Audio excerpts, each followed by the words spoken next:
So hi students, hello everyone and welcome to our YouTube channel. आज का जो हमारा टॉपिक रहेगा वो रहेगा टाइट्रेशन पे। देखो, हमने एक सीरीज स्टार्ट की हुई है जिसमें हम डिस्कस करते हैं क्लास 12 के प्रैक्टिकल एक्सपेरिमेंट्स। अभी तक मैंने कटाइन एनालिसिस आपको बता दिया है, सोल्ट एनालिसिस समझा दिया है, और आज जो हम पढ़ेंगे वो पढ़ेंगे टाइट्रेशन। देखो, टाइट्रेशन जो टॉपिक है वो बहुत इम्पोर्टेंट टॉपिक है। आपके बेसिक लेवल से लेकर आपके मास्टर्स लेवल तक टाइट्रेशन टॉपिक की आपको क्या है ज़रूरत पड़ेगी। तो हमें सीखना है कि टाइट्रेशन होती क्या है और किस तरीके से हम इसको यूज़ करते हैं प्रैक्टिकल लाइफ के अंदर। तो देखो, titration is a laboratory method use to determine the concentration of a substance in solution. तो टाइट्रेशन जो है वो किस लिए यूज़ की जाती है? किसी भी अननोन सब्सटेंस की कंसंट्रेशन को मेज़र करने के लिए। फॉर एग्जांपल कि मैंने आपको एक बीकर के अंदर HCl डाल के दिया और मुझे नहीं पता कि इस HCl की कंसंट्रेशन क्या है, तो हम कैसे फाइंड आउट करेंगे? With the help of titration.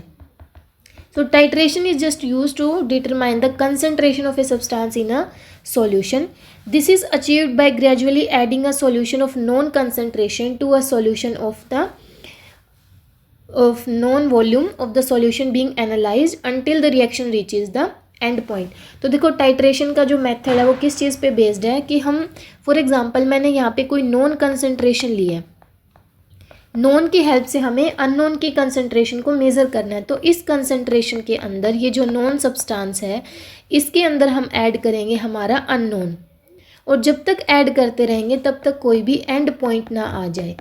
और हर एक टाइट्रेशन के लिए एंड पॉइंट अलग होता है। फॉर एग्जांपल अगर एसिड बेस्ड टाइट्रेशन है तो एंड पॉइंट अलग होगा, या कोई और टाइट्रेशन है तो उसका एंड पॉइंट जो है वो डिपेंड करता है कि हमने सब्सटेंस कौन सा लिया है, तो यही बात इसमें कह रखे हैं कि हम कंसंट्रेशन निकाल रहे हैं अगर अननोन सॉल्यूशन की, तो हम उसे तब तक ऐड करते रहेंगे नॉन सब्सटेंस में जब तक कि कोई एंड पॉइंट अचीव ना हो जाए, और वहाँ से हम उसकी अमाउंट को डिटेक्ट कर सकते हैं। तो देखो, स्टेप देखते हैं टाइट्रेशन के क्या क्या स्टेप होते हैं, उसके बाद हम प्रोसीड करेंगे। सबसे पहला हमारा स्टेप रहेगा प्रिपेयर द नॉन सब्सटेंस।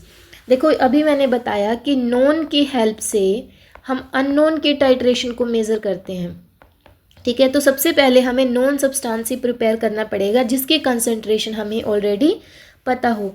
तो हम प्रिपेयर करेंगे एक non substance concentration.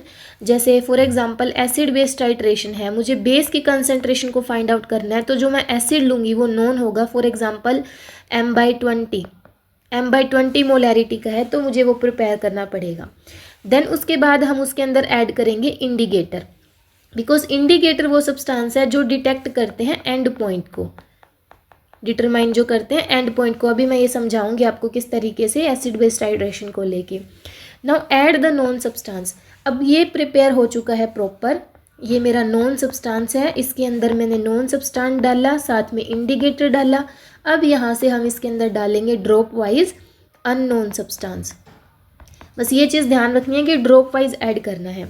Now observe the colour change. जब हम ड्रॉप वाइज ऐड करेंगे तो हमें उसका कलर नोट करना है कि किस टाइम पे उसका कलर चेंज हुआ है। अगर कंप्लीटली चेंज हो जाता है तो हम मान लेंगे कि रिएक्शन कंप्लीट हो चुकी है और हमारा एंड पॉइंट जो है वो आ चुका है। तो जिस वॉल्यूम के ऊपर हमारा एंड पॉइंट आया है उस वॉल्यूम को हम नोट कर लेंगे और उसका यूज़ करेंगे टू कैलकुलेट द कंसंट्रेशन। उस वॉल्यूम का यूज़ करेंगे हम कंसंट्रेशन कैलकुलेट करने के लिए। कैसे? तो हम यहाँ पे फॉर्मूला लगाएंगे MAVA is equal to MBVB। तो यहाँ पे ये जो मोलैरिटी इक्वेशन हमने यूज़ की है, यहाँ पे एक साइड तो हमारा होगा टाइट्रेट, एक साइड तो होगा टाइट्रेट जिसको हम टाइट्रेट कर रहे हैं, दूसरी तरफ होगा analyte, for example acid based titration है। For example acid based titration, this is acid और बेस, तो हमें इन्हीं की मोलैरिटी इक्वेशन को इक्वेट करना पड़ेगा। For example molarity of acid into में volume of acid is equal to molarity of base into volume of base. अब देखो, फॉर एग्जांपल एसिड जो है मेरा नॉन सब्सटेंस है और बेस जो है वो अननोन, तो क्या करना पड़ेगा? सबसे पहले मुझे नॉन सब्सटेंस प्रिपेयर करना पड़ेगा। तो नॉन सब्सटेंस प्रिपेयर करने के लिए यहाँ पे मैंने एसिड प्रिपेयर कर लिया जिसकी कंसंट्रेशन फॉर एग्जांपल 0.1 मोलैरिटी है। जिसकी कंसंट्रेशन 0.1 मोलैरिटी, और हम यहाँ पे इंडिकेटर यूज़ करते हैं फिनोफ्थलीन। फिनोफ्थलीन क्यों? क्योंकि फिनोफ्थलीन एसिड में कोई कलर नहीं देता, लेकिन बेस में इसका कलर पिंक हो जाता है। तो अभी ये एसिड में है तो इसका कोई भी कलर नहीं होगा, लेकिन जब ये बेस में ऐड हो जाएगा तो इसका कलर पिंक में ट्रांसफ़र हो जाएगा। अब देखो हम यहाँ से ऊपर से बेस इसके अंदर ऐड करेंगे।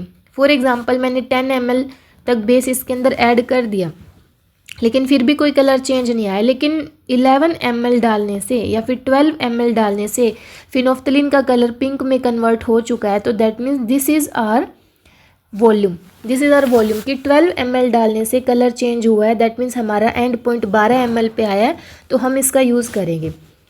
तो देखो, और इस कितना एसिड हमने लिया स्पीकर के अंदर वो भी हमें पता होगा। फॉर एग्जांपल 20 ml लिया है तो वो भी हमारे लिए नोन है। तो हम यहाँ पे पुट करेंगे कि एसिड की जो मोलैरिटी है वो मैंने 0.1 ली, वॉल्यूम यहाँ पे मैंने 20 ml लिया, बेस की मोलैरिटी हमें पता नहीं है, वो अननोन है, इसे कैलकुलेट करना है। और जो वॉल्यूम यहाँ पे यूज़ हुई है, फॉर एग्जांपल 12 ml यूज़ हुई है, तो यहाँ से हम इसकी जो है मोलैरिटी कैलकुलेट कर सकते हैं। देखो ये बेस 12 ml डालने से कलर चेंज क्यों हुआ पिंक में? बिकॉज पहले अगर हम 20 ml एसिड के अंदर बेस डालते जाएंगे तो पहले एसिड और बेस रिएक्ट करके सोल्ट बना देंगे, और सोल्ट में भी फिनोफ्थलीन का कोई कलर नहीं होता। उसके बाद जब सारा एसिड कंज्यूम हो जाएगा, पूरा एसिड कंज्यूम होने के बाद में जब एक्स्ट्रा बेस आएगा, एक ड्रॉप जब एक्स्ट्रा बेस की आएगी, तब हमारे पास सॉल्यूशन में बेस एक्स्ट्रा हो गया, और बेस एक्स्ट्रा होते ही फिनोफ्थलीन का कलर किस में कन्वर्ट हो जाएगा? पिंक में कन्वर्ट हो जाएगा। तो ये थ्योरी थी टाइट्रेशन की, कि हमें अननोन सॉल्यूशन प्रिपेयर करना है। अननोन सॉल्यूशन प्रिपेयर करने के बाद हम इंडिकेटर डालेंगे, फिर उसमें डालेंगे known substance, and then we will observe the colour change and then note the volume. अब देखो, ये जो चीज़ मैंने आपको बताई है वो हम यहाँ से एक बार पिक्चर फॉर्म में देख लेते हैं। कि सबसे पहले मैंने एक एसिड सॉल्यूशन प्रिपेयर किया, उसमें ड्रॉप वाइज इंडिकेटर ऐड कर दिया। इंडिकेटर ऐड करने के बाद हम एक ब्यूरेट लेते हैं। इस ब्यूरेट से हम ड्रॉप वाइज, यहाँ पे एक होल्ड होता है कि एक ड्रॉप यहाँ से बेस की इसके अंदर ऐड होते ही हम इस होल्ड को यहाँ से वापस बंद कर देंगे। तो ब्यूरेट से यहाँ पे आपको वॉल्यूम इंडिकेशन दिया होगा कि कितने वॉल्यूम आप ऐड कर चुके हो। ज़्यादातर तो हम 0.55 ml का ही ऐड करते हैं कि वेरिएशन ना आए, क्योंकि एकदम से अगर ज़्यादा वॉल्यूम ऐड कर दोगे तो पता नहीं चलेगा कि किस वॉल्यूम के ऊपर पिंक कलर आया है। तो हम इस तरीके से 2-3 रीडिंग लेके उसका एवरेज नोट कर लेते हैं। तो यहाँ से मैंने क्या किया, ब्यूरेट से बेस डालना शुरू किया। तो बेस डालने से कोई कलर चेंज नहीं आया, लेकिन एक बार ऐसा हुआ कि बेस डालने से पिंक कलर आ गया, तो वही हमारा क्या होगा? And point. ओके, तो अभी मेन एक्सपेरिमेंट देख लेते हैं कि कैलकुलेट द मोलैरिटी है ये, molarity of unknown KMnO4 using the oxalic acid.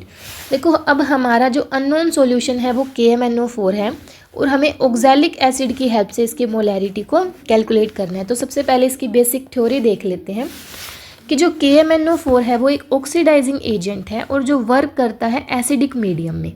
That is KMnO4 को हमें एल्कलाइन मीडियम में ना लेके किस मीडियम में लेना है? एसिडिक मीडियम में। एसिडिक मीडियम में हम KMnO4 को यूज़ करेंगे।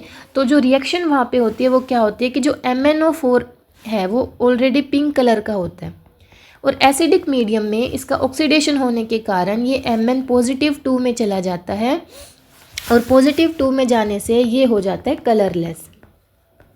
तो यही हमारा एक जो बेस बनेगा एंड पॉइंट का, कि जहाँ पर पूरा KMnO4 कंज्यूम हो जाएगा तो वहाँ पे ये कलरलेस शो होगा। तो देखो, एसिडिक मीडियम में ये वर्क करता है, और क्वांटिटेटिवली हम इसका एसिडिक मीडियम में यूज़ करेंगे बेटर रिजल्ट के लिए। तो इसीलिए हम यहाँ पे एसिडिक मीडियम के लिए सल्फ्यूरिक एसिड यूज़ करेंगे to titrate the KMnO4 which contain MnO4 negative ion is purple in colour. लेकिन जब सॉल्यूशन में Mn +2 आयन्स हो जाएंगे तो वो कलरलेस होगा। दैट मीन्स कि KMnO4 को KMnO4 को कोई भी इंडिकेटर की ज़रूरत नहीं है, because it is a self indicator. खुद ही इसका कलर पिंक से कलरलेस हो जाता है, हमें एक्स्ट्रा इंडिकेटर ऐड करने की ज़रूरत नहीं है। तो देखो, यहाँ पे जो रिएक्शन बनेगी वो क्या बनेगी कि जो KMnO4 है एसिडिक मीडियम के अंदर, ये तो कन्वर्ट हो जाएगा Mn+2 में विच इज़ कलरलेस। और जो हमारा ऑक्सैलिक एसिड है, this is oxalic acid, oxalic acid जो है वो कन्वर्ट हो जाता है CO2 में, दैट इज इसका क्या हो जाएगा, ऑक्सीडेशन हो जाएगा। और KMnO4 एक ऑक्सीडाइजिंग एजेंट है, तो इसका हो जाएगा रिडक्शन। और हमारा ऑक्सैलिक एसिड का क्या हो जाएगा, ऑक्सीडेशन। तो दैट मीन्स जो ऑक्सैलिक एसिड है यहाँ पे एज अ रिड्यूसिंग एजेंट काम कर रहा है, जो KMnO4 को रिड्यूस कर देता है Mn+2 में विच इज़ कलरलेस। तो एक बात हमें समझ आई है कि जो हमारा ऑक्सैलिक एसिड है, ऑक्सैलिक एसिड वो रिएक्ट कर रहा है KMnO4 से, ओके। और KMnO4 है पिंक कलर का। जब ऑक्सैलिक एसिड इसके साथ रिएक्ट करेगा तो ये इसे कन्वर्ट कर देगा कलरलेस में। लेकिन जब पूरा का पूरा ऑक्सैलिक एसिड कंज्यूम हो जाएगा, 100% of oxalic acid is consumed, तो KMnO4 के पास कोई ऑप्शन नहीं है, वो वापस से पिंक कलर में हो जाएगा। अगर और KMnO4 ऐड करेंगे तो वो कैसे कलर का हो जाएगा, पिंक कलर का, बिकॉज इसके पास और कोई ऑप्शन नहीं है, क्योंकि ऑक्सैलिक एसिड जो है वो टोटली कंज्यूम हो चुका है, KMnO4 रिड्यूस नहीं होगा। और अगर जब KMnO4 रिड्यूस नहीं होता है तो उसका कलर कैसा होता है, पर्पल या फिर पिंक हम बोल सकते हैं। तो यही थ्योरी है इस एक्सपेरिमेंट की। तो देखो किस तरीके से ये वर्क करेगा। तो इनिशियली जब हमने पोटेशियम परमैंगनेट को कॉनिकल फ्लास्क में डाला ऑक्सैलिक एसिड के साथ में, तो ये क्या हो जाएगा, डिस्चार्ज हो जाएगा, बिकॉज उनके बीच में एसिड बेस रिएक्शन हो जाएगी।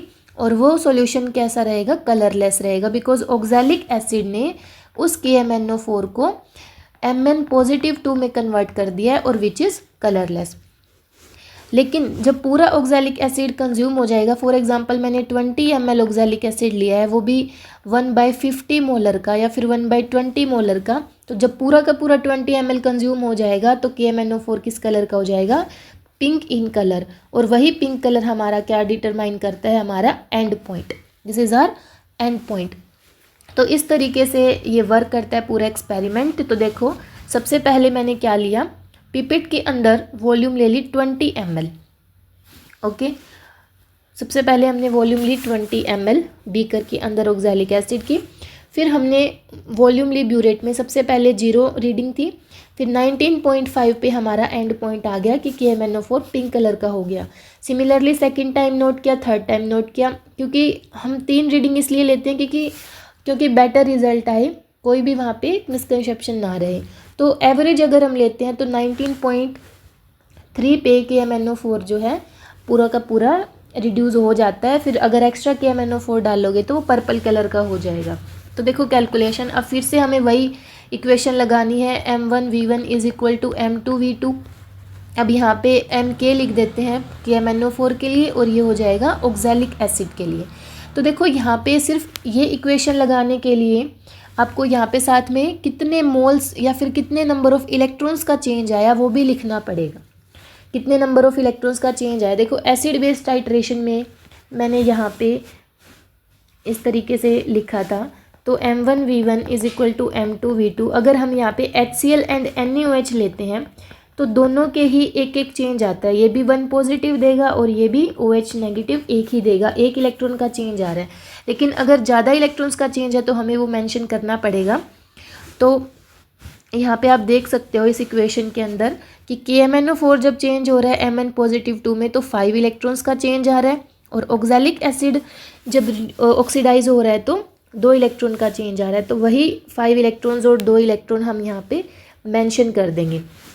तो देखो सिंपल है, हमें M1 निकालना है KMnO4 का।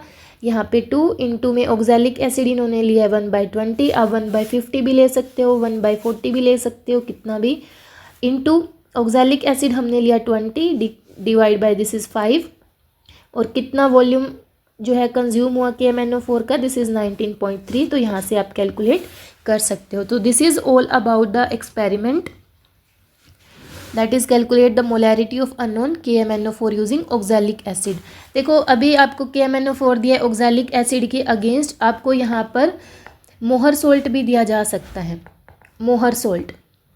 सिमिलरली आप मोहर सोल्ट के साथ करोगे, मोहर सोल्ट के साथ में कि क्या एंड पॉइंट आता है, कलर चेंज किसका होगा, और मोहर सोल्ट की भी आप मोलैरिटी कैलकुलेट कर सकते हो इस तरीके से. So this is all about titration. So hope you enjoyed the lecture and kindly please like, share and subscribe my channel.